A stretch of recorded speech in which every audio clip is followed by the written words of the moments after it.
Comment gérer la colère? Comment ne plus se mettre en colère?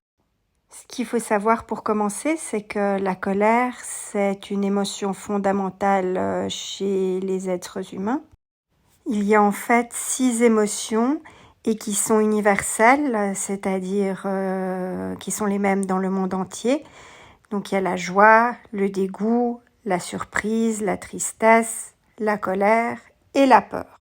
La colère n'est pas que négative, elle a un rôle à jouer, mais il faut savoir gérer ce sentiment de colère. Donc il faut apprendre à gérer la colère.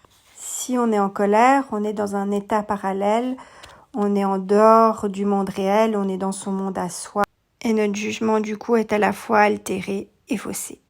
En fait, si on se laisse si facilement emporter par l'émotion de la colère, c'est que sur le moment, on a l'impression qu'elle est justifiée. Mais en fait, de quoi naît la colère? D'où vient cette colère? La colère, elle vient soit de la frustration, soit de l'empêchement, de la déception, de l'injustice, mais aussi de la peur ou de l'angoisse. Et en plus, la colère, elle se nourrit de l'agressivité, ce qui la décuple. Donc, elle est souvent négative. Certains diront qu'elle est toujours ou la plupart du temps négative, mais elle a aussi ses effets bénéfiques dans le sens qu'elle permet d'exprimer ses blessures, ses frustrations. En fait, si on laisse cette émotion de la colère nous envahir, elle devient une ennemie, elle nous influence négativement. Donc, il faut apprendre à la contrôler, il faut apprendre à la gérer, à en faire une alliée pour en tirer le positif de cette émotion, car même si ça peut vous étonner, elle a des effets positifs. Il y a divers outils, astuces pour gérer sa colère et c'est le sujet que je vais aborder maintenant. D'abord, avant tout, il faut commencer par accepter ce sentiment de colère parce que c'est une émotion légitime et on y sera toujours confronté. Même si on voudrait ne plus la ressentir, on ne peut pas. Parce qu'elle fait partie de la vie et puis il faut apprendre à la gérer. Il faut ensuite essayer d'observer sa colère, essayer de la regarder en face pour tenter de mieux la comprendre. Pourquoi? Tout simplement parce qu'on peut mieux gérer ce qu'on comprend. On ne peut pas gérer ce qu'on ne comprend pas. Il faut essayer de comprendre qu'est-ce qui nous met en colère, pourquoi on est en colère et pourquoi on réagit comme on réagit, pourquoi est-ce qu'on réagit violemment, pourquoi est-ce qu'on se met dans tous ces états. Il faut commencer par analyser la situation. Souvent, la colère, elle vient d'un trop-plein et après, l'émotion est forte et les réactions sont violentes. Donc, ce qu'il faudrait apprendre, c'est d'exprimer nos ressentis au fur et à mesure pour éviter justement cette cocotte minute qui va exploser. La première chose que vous pouvez essayer de faire quand vous sentez la colère monter en vous, c'est d'essayer de faire le calme en vous, soit par la respiration, soit en essayant de remettre, comme on dit, l'église au milieu du village, c'est-à-dire remettre les choses à sa place et à réfléchir à la situation. Peut-être elle paraîtra moins énervante, moins sujette à colère que ce qu'elle a l'air à première vue. Donc, quand le sentiment de colère monte, simplement déjà éviter de réagir à chaud, mais mettre les choses à plat calmement, réfléchir à la situation tranquillement et ça vous évitera d'exploser. Ce qui est également bien de se dire, si vous vous retrouvez face à quelqu'un qui est en colère, qui vous dit des mots blessants, vous pouvez vous dire que cette personne, elle pense pas vraiment ce qu'elle dit ça sur la colère parce qu'elle sait pas gérer ses émotions du moment et que c'est pas vraiment ce qu'elle pense en réalité, c'est juste l'expression de ressentis accumulés, mal gérés, ce qui peut aussi vous aider à pas vous mettre vous en retour en colère, mais de prendre les choses avec un petit peu plus de distance, même si c'est pas forcément évident.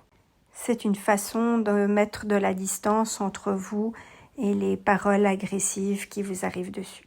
Il faut absolument se méfier des déductions qu'on fait sous le coup de la colère parce qu'elles sont faussées par l'émotion. Ce qu'on croit comprendre dans ces moments-là, c'est souvent qu'une projection de notre ressentiment, de notre colère.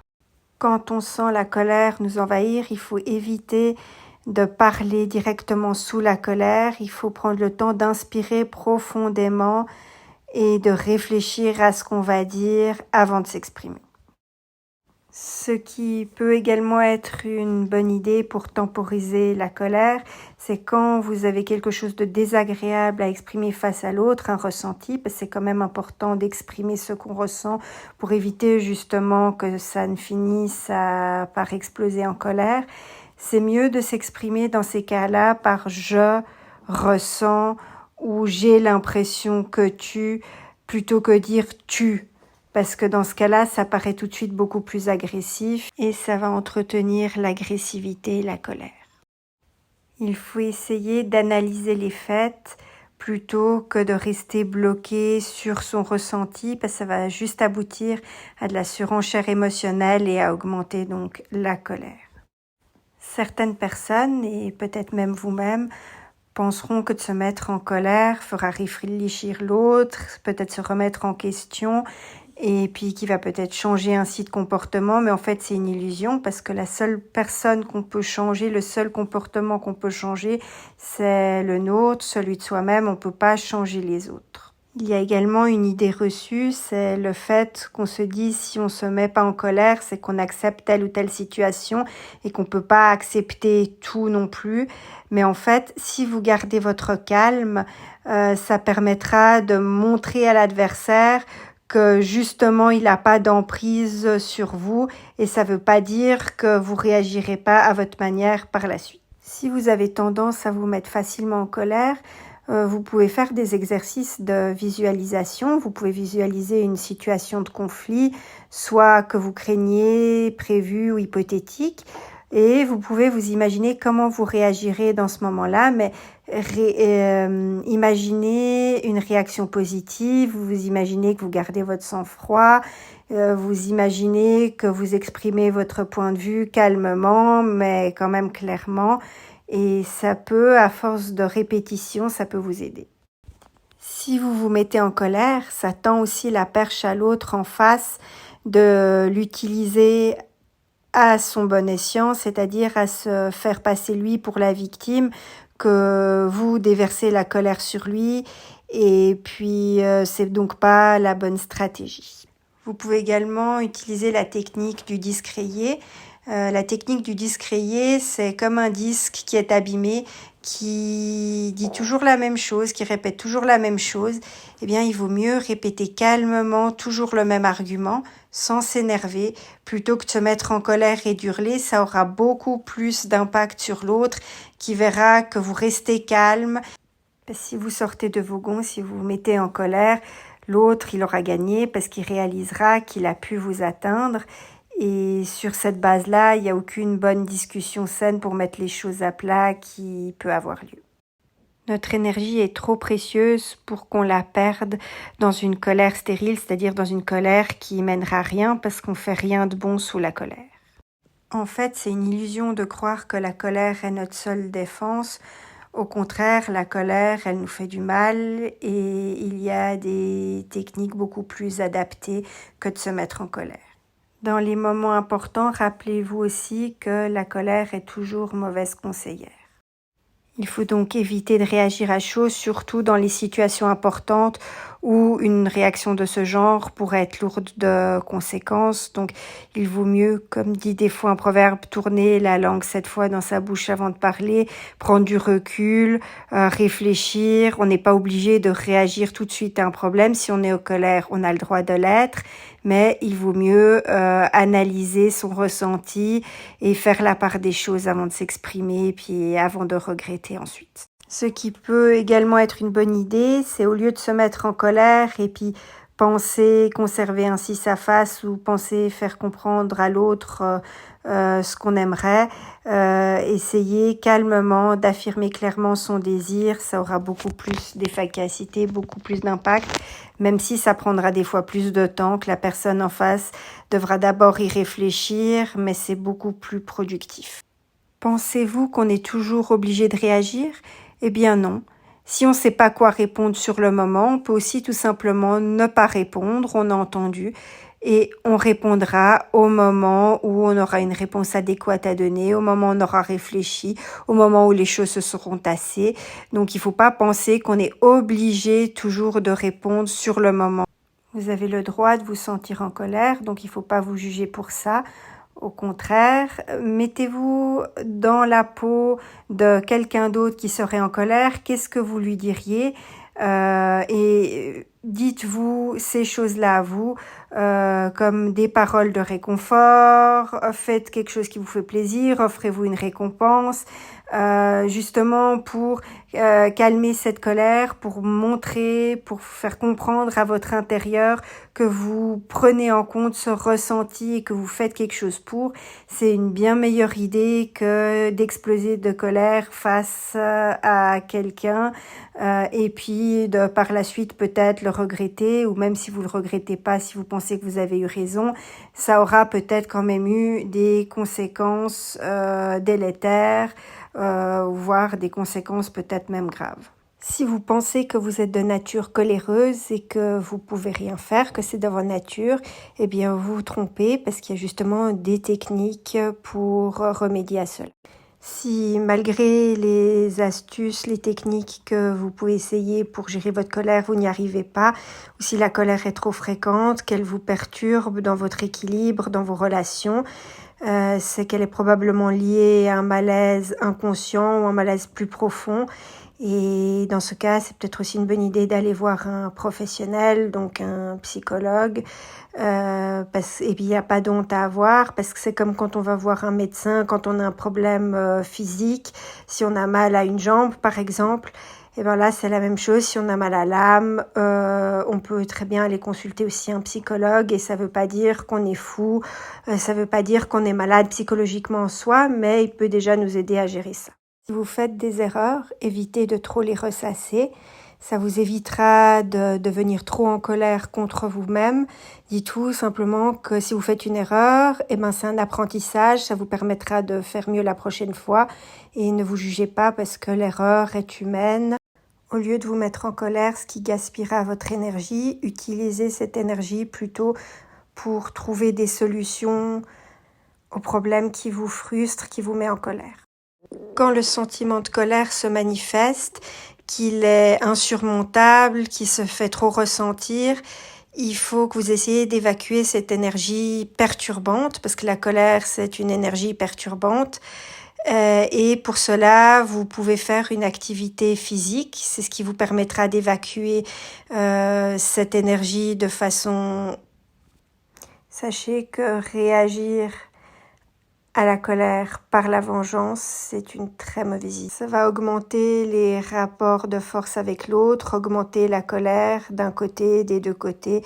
Donc, c'est pas une solution. Même si vous vengez, vous fera peut-être du bien à vous sur le moment. Ça vous fera plus de mal par la suite par rapport aux conséquences et par rapport à ce que ça va engendrer. Évitez de vous mettre en colère parce que vous pouvez pas tout contrôler, parce que sachez que dans la vie, on peut jamais tout contrôler. Beaucoup de choses, beaucoup de situations sont indépendantes de nous, et ça, il faut l'accepter, il faut composer avec. C'est pas facile de se faire à l'idée qu'on peut pas tout contrôler, mais une fois qu'on a réussi à se faire à cette idée, qu'on accepte cette idée-là, c'est un soulagement. La prise de conscience des raisons de votre colère, c'est la première étape du processus de changement, parce que pour pouvoir changer quelque chose, pour pouvoir changer une émotion, pour pouvoir changer une réaction, il faut prendre conscience déjà de ce qu'elle est, d'où elle vient, du pourquoi et du comment. Si vous n'êtes pas sûr, accordez toujours à l'autre le bénéfice du doute avant de vous mettre en colère. Prenez tout simplement du recul.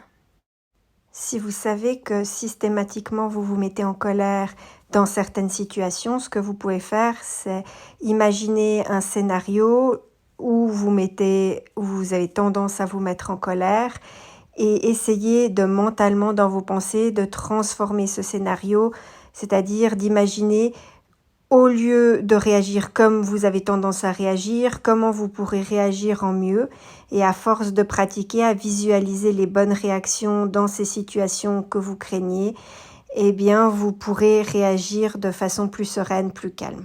Les exercices de visualisation vont pas fonctionner du jour au lendemain. Il faut pratiquer, il faut un petit peu de temps, mais ça va porter ses fruits. Écoutez de la musique, mais pas n'importe quelle musique, une musique qui vous plaît à vous, peut également vous aider quand vous sentez la colère vous envahir. Ça peut également vous aider à vous calmer. Pour conclure, quand vous sentez la colère monter en vous, essayez de penser aux bons aspects de la vie, aux bonnes choses dans votre vie, aux petits plaisirs que vous avez dans votre vie. Ça vous aidera à faire redescendre aussi ce sentiment de colère qui est en train de se développer en vous. La colère concerne souvent des apparences, donc essayez de voir autrement ce qui vous entoure, essayez de voir ce qui vous entoure de façon positive, ou du moins ce qu'il y a de positif autour de vous. Il faut accepter le fait que malgré ce qu'on souhaite, la colère, elle disparaît pas si facilement de notre vie et on aura toujours des émotions de colère, des ressentis, etc. Le tout, c'est d'apprendre à les gérer. Donc si malgré vos efforts, la colère, elle se manifeste, il faut pas vous juger, il vaut mieux essayer d'accepter, d'accueillir cette colère. Vous pouvez vous en excuser, vous pouvez en parler avec autrui, surtout avec le ou la personne, les personnes avec qui votre colère aurait explosé. Et puis ça peut déjà être le premier pas donc à une discussion, à un progrès, et puis à éviter aussi le conflit. Ou du moins à réduire l'impact de la colère et du conflit qu'elle provoque ou qu'elle a provoqué. Si vous avez apprécié mon contenu ou si vous a été utile, ce serait sympa de vous abonner à ma chaîne. D'autres vidéos sur des sujets psychologiques, sur des sujets intéressants suivront. Merci de votre intérêt et à la prochaine.